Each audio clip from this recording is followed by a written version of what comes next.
La necesidad de contar con más energía y con políticas de eficiencia se hacen cada día más patente en un país que crece y que necesita electricidad para desarrollarse. En medio de una posible crisis por la falta de energía, la opción nuclear empezó a tomar fuerza en el debate. Sin embargo, luego del terremoto de Japón, hay sin duda un cambio. ¿Cuáles son las otras alternativas para diversificar nuestra matriz y reducir nuestra dependencia energética?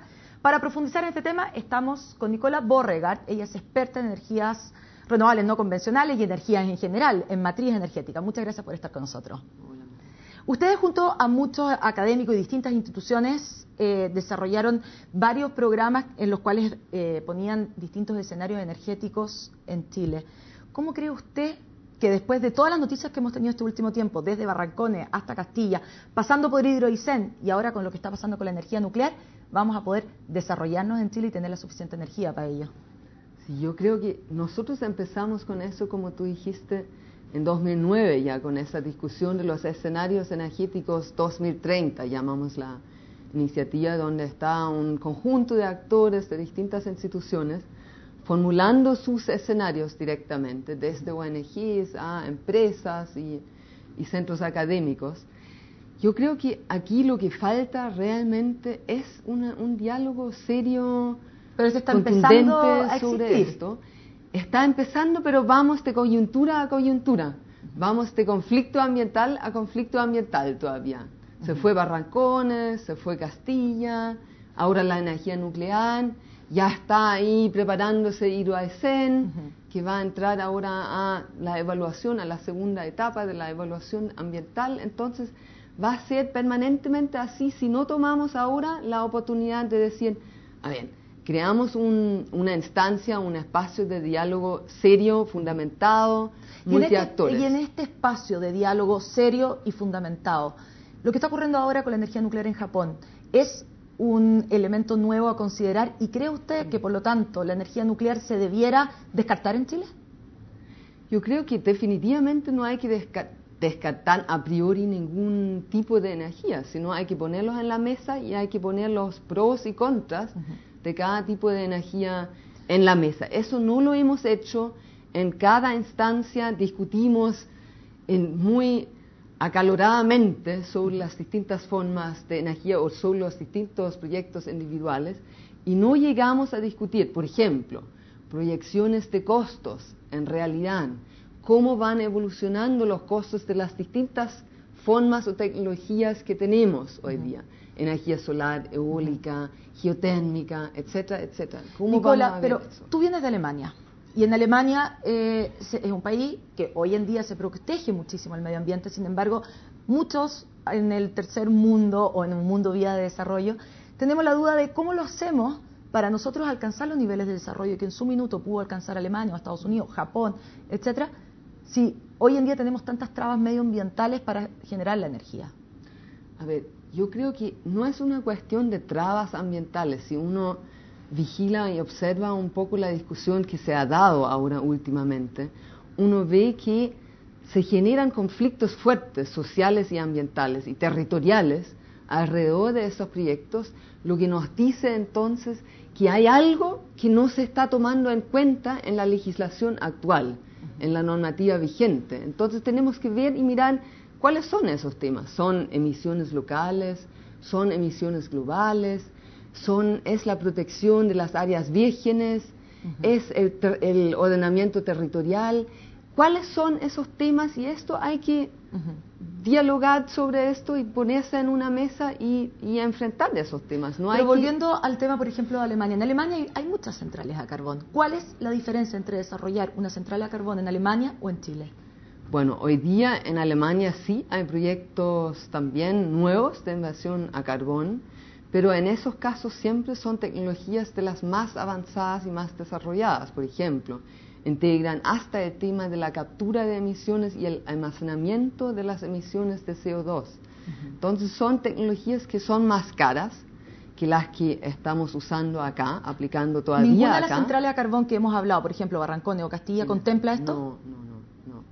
No, definitivamente no, y esto obviamente encarece los proyectos. Eso no está dentro de la legislación vigente, pero encarecería entonces los proyectos, y ahí en ese momento se hacen más competitivas otras alternativas, como las energías renovables no convencionales. Y esto hay que poner en un balance, hay que ver cuáles son esos trade-offs entre más protección al medio ambiente y el tema económico. Y después también hay que decir que hay algunos temas que no son transables quizás. Quizás el tema de los límites de las emisiones de CO2 no es transable porque el gobierno se comprometió con la comunidad internacional a reducir emisiones y entonces hay que hacer algo en esta área.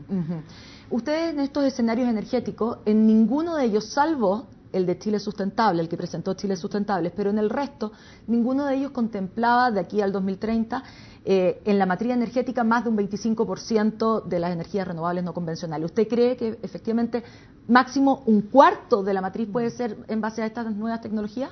Yo creo que fue llamativo que todos contemplaban más que un 20%, estaban como entre el 20 y 25%, excepto la única otra de Chile Sustentable. Yo creo que sí hay potencial, pero claramente hay que pensar sobre si este potencial es económicamente factible, y ahí depende mucho de las proyecciones de costo que vamos a tener en los siguientes 20 años. Y eso es un tema que hay que discutir en detalle con todos los actores presentes y vean si las cifras de la Agencia Internacional de Energía que nosotros usamos, por ejemplo, son correctas para Chile o si hay que hacerle ajustes en el caso de Chile en alguna de esas tecnologías. Nicola, nosotros, si es que en este momento decidimos mañana que, Chile necesita en realidad la energía nuclear, la vamos a poner. No antes de 15 años vamos a tener esa planta de energía nuclear funcionando. En 15 años más, ¿cuáles son las proyecciones de cómo van a estar desarrolladas las energías renovables no convencionales? Mi pregunta es, ¿van a ser competitivas y entonces ya va a haber sido más bien retrógrado haber pensado en energía nuclear? Sí, yo creo, es interesante que justamente la Agencia Internacional de Energía, la proyección de los costos de una planta a carbón con almacenamiento de las emisiones va a ser totalmente competitivo con una planta de energía solar fotovoltaica en el año 2030. Entonces hemos visto cómo han bajado los costos de inversión de las energías renovables no convencionales y muy probablemente va a seguir esta evolución. Muy probablemente, eso es lo que nos dice la Agencia Internacional de Energía. Yo creo que ahí con eso tenemos que jugar y tenemos que tampoco descartar el tema de la eficiencia energética que no ha estado en la mesa por la eficiencia energética muchas veces es considerada incluso una fuente de energía. ¿Qué tanto se puede, porque finalmente eficiencia no es lo mismo que ahorro, ¿no es cierto?, energético, pero qué tanto efectivamente se puede aliviar a la matriz con una mayor eficiencia energética? Sí, si empezásemos hoy día con un 1,5%, que se dice que es un potencial de 1,5% sería alcanzable con fuertes políticas e inversiones en este tema anual, entonces llegamos a cubrir la matriz en 15 años más en un 20% aproximadamente con la eficiencia energética. Esto sí depende de fuertes inversiones y políticas que apoyan esta decisión.